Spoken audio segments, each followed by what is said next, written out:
Pada tahun 2024, sebuah tim yang terhubung dengan MIT melakukan pemindaian bawah permukaan di dataran tinggi Giza. Data yang dikembalikan tidak seperti yang diharapkan. Dalam beberapa minggu, otoritas Mesir menghentikan aktivitas penggalian di zona yang dipindai. Tidak ada konferensi pers yang diadakan. Tidak ada pernyataan resmi yang menjelaskan keputusan tersebut. Para peneliti yang terlibat membungkam diri.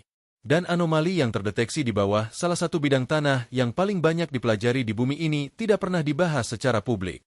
Dataran tinggi Giza telah dipelajari selama lebih dari 200 tahun. Para arkeolog telah berjalan di permukaannya, mengukur monumen-monumennya, dan memperdebatkan asal-usulnya dalam ribuan makalah yang diterbitkan. Menurut sebagian besar laporan resmi, kita tahu apa yang ada di sana. 3. Piramida besar. Sphinx. Jaringan makam, jalan lintas, dan kuil. Sebuah kompleks kuno yang terdokumentasi dengan baik. Namun permukaan selalu menjadi bagian yang mudah. Apa yang tersembunyi di bawah pasir dan batuan dasar batu kapur Giza telah menjadi pertanyaan yang jauh lebih sulit untuk dijawab. Penggalian tradisional lambat. Mal. Juga rumit secara politis di Mesir, di mana setiap skop yang masuk ke tanah harus disetujui, dipantau, dan dilaporkan. Selama beberapa dekade, bagian bawah permukaan Giza sebagian besar tidak diperiksa oleh instrumen ilmiah modern. Hal itu mulai berubah pada awal tahun 2000-an, ketika kemajuan dalam radar penembus tanah dan tomografi seismik memungkinkan untuk mengambil gambar apa yang ada di bawah tanah tanpa mengganggunya. Ini adalah teknologi yang sama yang digunakan untuk menemukan pipa yang terkubur, mendeteksi lubang galian, dan memetakan formasi geologis jauh di bawah permukaan bumi. Di tangan yang tepat, teknologi ini dapat menghasilkan gambar yang sangat detail tentang apa yang ada di bawah tanah yang padat. Pada awal tahun 2020-an, beberapa kelompok penelitian independen telah melakukan pemindaian parsial di area Giza. Beberapa menemukan rongga. Beberapa menemukan apa yang tampak seperti koridor. Otoritas Mesir mengakui beberapa temuan ini, mengaitkannya dengan formasi geologis alami, dan melanjutkan. Tidak ada yang, secara resmi, diperlakukan sebagai sesuatu yang signifikan. Kemudian datanglah tim yang terhubung dengan MIT. Komposisi pasti dari kelompok tersebut belum sepenuhnya diungkapkan. Yang diketahui adalah bahwa upaya pemindaian ini lebih komprehensif dari upaya sebelumnya. Teknologi yang digunakan lebih canggih. Resolusi data lebih tinggi. Dan area yang dicakup termasuk zona-zona yang tidak diprioritaskan dalam survei sebelumnya. Pemindaian berlangsung selama beberapa minggu. Ini bukan operasi yang dramatis. Tidak ada pengumuman pers. Tidak ada kamera yang mengikuti tim melintasi dataran tinggi. Ini adalah jenis pekerjaan ilmiah yang tenang dan metodis yang jarang menarik perhatian sampai hasilnya kembali. Dan hasilnya, menurut mereka yang memiliki pengetahuan tentang proyek tersebut, kembali dengan sesuatu yang tidak biasa. Instrumen tim mendeteksi sebuah formasi di bawah dataran tinggi yang tidak sesuai dengan struktur yang pernah dipetakan sebelumnya. Formasi itu tidak berada di permukaan, tidak dangkal, berada pada kedalaman yang membutuhkan upaya signifikan untuk mencapainya. Dan profilnya, ketika dirender melalui data pemindaian, tidak menyerupai rongga batu kapur alami yang digunakan ahli geologi Mesir untuk menjelaskan anomali sebelumnya. Data diproses, ditinjau lagi, dan kemudian, secara diam-diam, semuanya berhenti. Aktivitas penggalian di zona sekitarnya dihentikan. Tidak dengan keras. Tidak dengan penjelasan. Hanya dihentikan. Apa sebenarnya yang terungkap dari pemindaian itu belum dipublikasikan. Namun keputusan yang mengikutinya menunjukkan bahwa seseorang, di suatu tempat, melihat sesuatu dalam data tersebut yang memerlukan respon segera. Pertanyaannya adalah apa? Keputusan pemerintah jarang terjadi dalam kekosongan. Ketika suatu birokrasi bergerak cepat, biasanya ada sesuatu yang mendorongnya. Penghentian aktivitas penggalian di dekat zona yang dipindai di Giza bukan merupakan proses administratif yang lambat. Itu tidak datang setelah berbulan-bulan komite tinjauan dan laporan yang diajukan. Berdasarkan keterangan orang-orang yang akrab dengan kronologinya, hal itu datang dengan cepat. Sangat cepat untuk sebuah institusi yang tidak dikenal dengan kecepatannya. Dewan Tertinggi Kepurbakalaan, yang merupakan badan pemerintah Mesir yang mengendalikan semua aktivitas arkeologi di negara ini, memiliki wewenang untuk menangguhkan penggalian apapun kapan saja. Mereka tidak perlu memberikan alasan kepada publik. Mereka tidak perlu mengadakan konferensi pers. Mereka cukup mengeluarkan arahan, dan pekerjaan pun berhenti. Ini tidak biasa pada prinsipnya. Penggalian dijeda karena masalah pendanaan, perubahan staf, pembaruan izin, dan selusin alasan administratif biasa. Namun ada penanda yang membedakan jeda biasa dari sesuatu yang lain. Jeda biasa biasanya disertai setidaknya penjelasan prosedural, kekurangan dana, penutupan musiman, rotasi tim. Hal itu dikomunikasikan, betapapun singkatnya, melalui saluran resmi. Penghentian yang mengikuti pemindaian yang terhubung dengan MIT tidak dikomunikasikan dengan cara itu. Para peneliti yang bekerja di area dataran tinggi yang berdekatan melaporkan bahwa penghentian aktivitas di zona yang dipindai hanya diumumkan sebagai sebuah arahan. Tidak ada alasan yang dilampirkan. Tidak ada jadwal yang diberikan untuk kapan pekerjaan dapat dilanjutkan. Ketiadaan penjelasan itu sendiri adalah sebuah titik data. Mesir memiliki sejarah panjang dan rumit dengan tim penelitian asing yang beroperasi di tanahnya. Negara ini, pada beberapa kesempatan, telah mencabut izin, mengusir peneliti, dan menyita data dari kelompok ilmiah internasional yang bekerja di situs warisan. Beberapa keputusan tersebut dibuat karena alasan pelestarian yang sah. Beberapa dibuat karena alasan politik. Dan beberapa, menurut arkeolog yang pernah bekerja di sana, dibuat karena temuan-temuan tersebut dianggap terlalu sensitif untuk dibiarkan masuk ke catatan publik. Pola ini bukan rahasia. Ini terdokumentasi. Para cendekiawan telah menulis tentang ketegangan antara identitas nasional Mesir, bobot politik dari warisan kuno, dan keterlibatan institusi asing dalam mempelajari warisan tersebut. Piramida bukan sekadar situs arkeologi bagi Mesir. Mereka adalah simbol kedaulatan nasional. Peradaban. Narasi historis yang dianggap serius dan dilindungi dengan cermat oleh negara Mesir. Konteks ini penting ketika kita mempertimbangkan bagaimana penghentian itu ditangani. Tidak ada badan internasional yang diberitahu. Tidak ada pernyataan bersama yang dikeluarkan dengan tim yang terhubung dengan MIT. Para peneliti asing tidak mengadakan konferensi pers. Mereka tidak memposting temuan awal ke server pracetak akademis manapun dalam minggu-minggu yang menyusul. Mereka diam dengan cara yang menunjukkan bahwa keheningan itu tidak sepenuhnya merupakan pilihan mereka sendiri. Seseorang yang akrab dengan situasi tersebut menggambarkannya dengan sederhana. Mereka mengatakan suasana setelah hasil kembali berubah. Itulah kata yang mereka gunakan. Berubah. Apa yang mengubahnya masih belum sepenuhnya diketahui. Namun pemerintah tidak bergerak secepat itu tanpa alasan. Dan para ilmuwan tidak membungkam diri tanpa alasan. Sesuatu dalam data itu menghasilkan reaksi. Dan reaksi itu tidak pernah dijelaskan. Jika Anda menghargai investigasi mendalam seperti ini, pertimbangkan untuk berlangganan. Kisah-kisah ini membutuhkan waktu untuk disusun, dan dukungan Anda membuat kisah-kisah itu terus hadir. Untuk memahami mengapa hasil pemindaian mungkin menghasilkan reaksi seperti itu, ada baiknya memahami apa sebenarnya yang mampu dilakukan oleh teknologi pemindaian ini.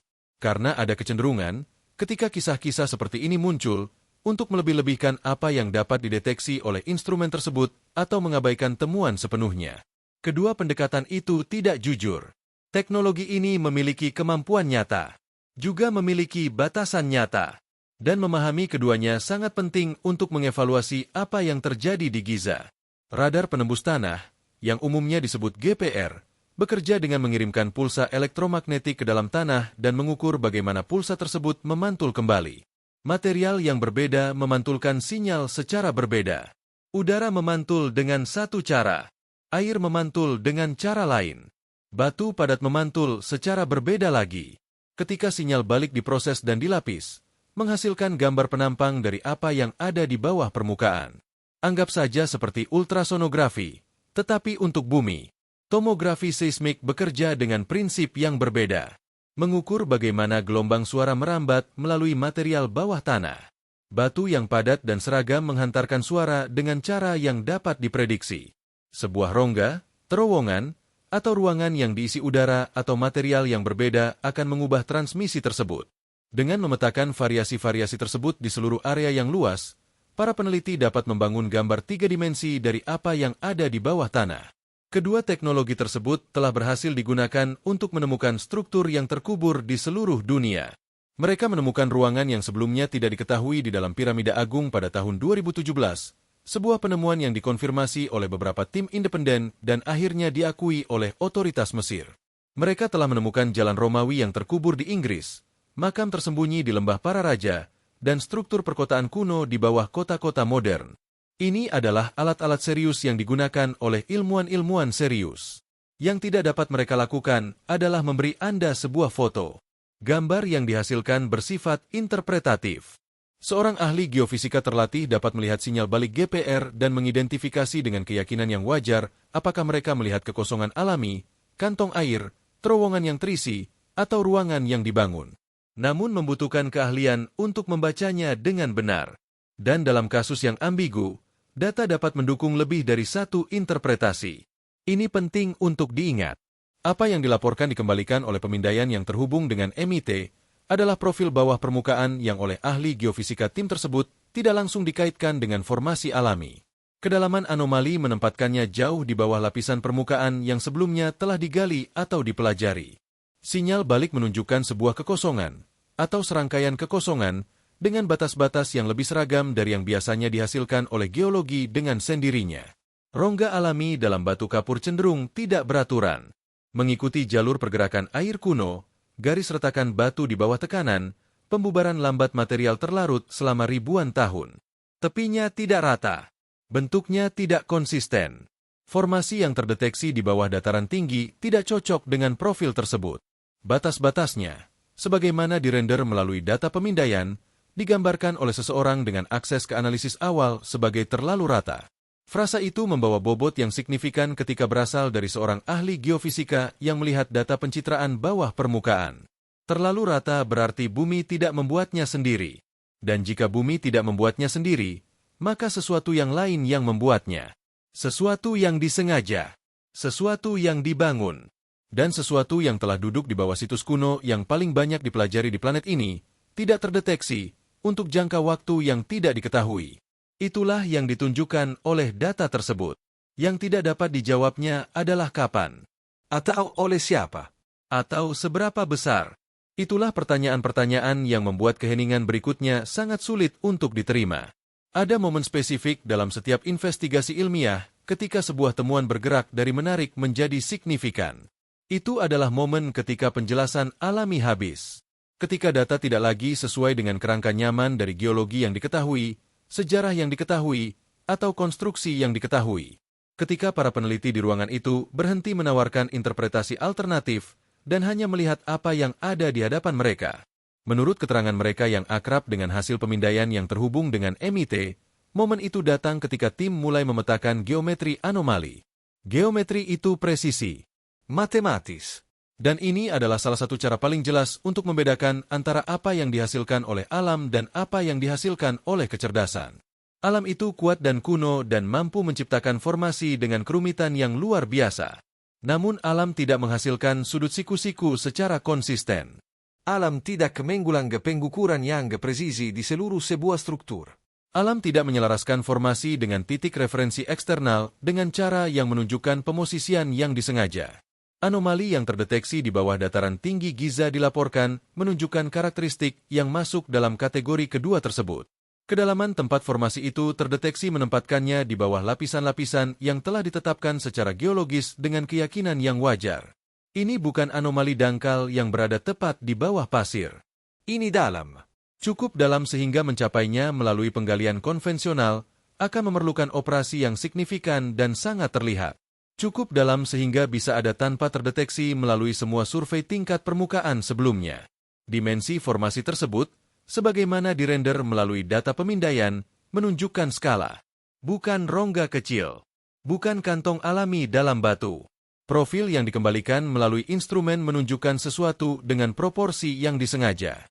Rasio lebar terhadap kedalaman konsisten di beberapa jalur pemindaian, yang merupakan jenis pengulangan yang memberi para peneliti keyakinan bahwa mereka melihat struktur nyata dan bukan noise instrumen.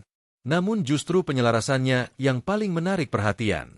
Sumbu sentral formasi tersebut, ketika diplot terhadap geografi permukaan, menunjukkan orientasi arah yang bersesuaian dengan presisi terhadap fitur-fitur di atas tanah dari kompleks Giza. Sifat pasti dari kesesuaian tersebut belum diungkapkan secara publik. Namun sumber-sumber yang akrab dengan analisis awal mengindikasikan bahwa penyelarasan itu bukan perkiraan. Itu tepat. Dan penyelarasan yang tepat antara formasi yang terkubur dengan struktur permukaan tidak terjadi secara kebetulan. Disinilah masalah geometri menjadi sesuatu yang lebih dari sekadar catatan kaki teknis. Orang Mesir kuno adalah insinyur yang luar biasa. Ketepatan konstruksi piramida agung telah diukur dan didokumentasikan secara ekstensif. Alasnya rata dalam sepersekian inci di seluruh kelilingnya. Penyelarasan kardinalnya akurat dalam sebagian kecil derajat. Ini bukan kebetulan. Ini adalah produk dari pengukuran, perencanaan, dan eksekusi yang canggih. Jika formasi di bawah dataran tinggi dibangun oleh budaya yang sama, atau oleh budaya dengan kemampuan yang sebanding, data penyelarasan itu masuk akal. Itu akan menunjukkan bahwa apa yang ada di bawah adalah bagian dari desain yang disengaja. Sebuah desain yang meluas tidak hanya melintasi permukaan Giza, tetapi di bawahnya. Namun disinilah kronologinya menjadi tidak nyaman. Kedalaman anomali, dikombinasikan dengan pelapisan geologis di atasnya, menimbulkan pertanyaan tentang kapan itu dibangun. Analisis awal menunjukkan bahwa formasi tersebut mungkin mendahului struktur yang saat ini terlihat di permukaan. Bukan dalam hitungan dekade, bukan dalam hitungan abad, dengan marin yang tidak sesuai dengan catatan sejarah yang diterima. Itulah masalah geometri. Bukan hanya apa bentuknya, tapi kapan bentuk itu dibuat, dan apa artinya bagi semua yang kita pikir kita ketahui tentang peradaban yang membangun tempat ini. Tim itu duduk dengan data tersebut, dan kemudian keheningan pun dimulai. Jika Anda menghargai investigasi mendalam seperti ini, pertimbangkan untuk berlangganan. Kisah-kisah ini membutuhkan waktu untuk disusun, dan dukungan Anda membuatnya tetap mungkin. Memahami apa yang terjadi setelah pemindaian memerlukan pemahaman tentang sebuah sistem. Sebuah sistem yang telah ada selama beberapa dekade dan yang membentuk, secara sangat langsung, apa yang diizinkan dunia untuk diketahui tentang apa yang tersembunyi di bawah tanah Mesir. Arkeologi bukanlah ilmu yang bebas. Tidak pernah. Setiap penggalian yang berlangsung di wilayah berdaulat beroperasi dalam kerangka izin, pembatasan, dan pengawasan yang ditetapkan oleh pemerintah negara tersebut. Di sebagian besar tempat, kerangka itu masuk akal. Melindungi situs dari penjarahan. Memastikan temuan didokumentasikan dengan benar. Memberikan negara tuan rumah peran dalam bagaimana sejarahnya sendiri dipelajari dan dipresentasikan. Di Mesir, kerangka itu lebih rumit. Dewan Tertinggi Kepurbakalaan mengendalikan setiap aspek dari pekerjaan arkeologi yang dilakukan di negara tersebut. Tim asing tidak dapat memasuki situs tanpa persetujuan Mesir. Mereka tidak dapat mengambil sampel tanpa pengawasan Mesir. Mereka tidak dapat mempublikasikan temuan tanpa melalui proses yang memberi otoritas Mesir pengetahuan sebelumnya tentang apa yang akan memasuki catatan publik. Dalam beberapa kasus, para peneliti telah melaporkan bahwa publikasi ditunda atau tidak dianjurkan ketika temuan dianggap sensitif. Ini bukan konspirasi. Ini adalah realitas kelembagaan yang terdokumentasi yang telah dinavigasi oleh para Egiptologis selama beberapa generasi. Alasan dibaliknya berlapis-lapis. Warisan kuno Mesir adalah inti dari identitas nasionalnya dan ekonomi pariwisatanya. Piramida saja menarik jutaan pengunjung setiap tahun dan menghasilkan miliaran dalam pendapatan. Penemuan apapun yang secara signifikan mengganggu narasi sejarah yang diterima tentang siapa yang membangun struktur-struktur ini, dan kapan, dan bagaimana, membawa bobot politik dan ekonomi yang sangat besar. Ini bukan sekadar pertanyaan akademis. Ini adalah pertanyaan dengan konsekuensi yang menjangkau kementerian pemerintah, hubungan internasional, dan persepsi publik tentang peradaban Mesir. Ada juga ketegangan yang lebih dalam. Selama sebagian besar abad ke-19 dan ke-20, institusi Barat memperlakukan warisan Mesir sebagai sumber terbuka. Artefak diambil, dijual, dan dipamerkan di museum asing tanpa persetujuan. Sikap kontrol ketat pemerintah Mesir saat ini adalah, sebagian, respons terhadap sejarah itu. Sebuah koreksi. Sebuah pernyataan kepemilikan atas narasi yang telah diambil dari mereka terlalu lama. Konteks itu layak mendapat pengakuan. Namun konteks tidak sepenuhnya menjelaskan setiap keputusan yang dibuat dalam sistem. Dan penghentian yang mengikuti pemindaian yang terhubung dengan MIT tidak sesuai dengan kategori kehati-hatian kelembagaan biasa. Para peneliti yang telah bekerja secara ekstensif di Mesir menggambarkan perbedaan antara jenis kontrol yang melindungi warisan dan jenis yang menekan temuan. Yang pertama terlihat dan prosedural. Yang kedua lebih sunyi. Ini terjadi melalui penundaan izin yang memanjang tanpa batas. Melalui permintaan untuk membingkai ulang kesimpulan sebelum publikasi. Melalui tekanan halus namun tidak dapat disalahartikan yang memberitahu tim penelitian asing bahwa arah-arah penyelidikan tertentu tidak disambut. Orang-orang yang telah mengalami jenis kontrol kedua itu menggambarkannya secara konsisten. Percakapan menjadi lebih singkat. Persetujuan berhenti datang. Penghubung lokal yang sebelumnya sangat membantu menjadi tidak tersedia. Pesannya tidak pernah dinyatakan secara langsung. Tidak perlu. Apa yang terjadi setelah pemindaian yang terhubung dengan MIT membawa penanda dari kategori kedua tersebut? Tim tidak memiliki peralatan mereka yang disita. Mereka tidak diusir. Tidak ada konfrontasi dramatis. Pekerjaan itu hanya berhenti bisa dilakukan. Zona itu menjadi sunyi. Izin yang seharusnya memungkinkan investigasi lanjutan tidak terwujud. Dan para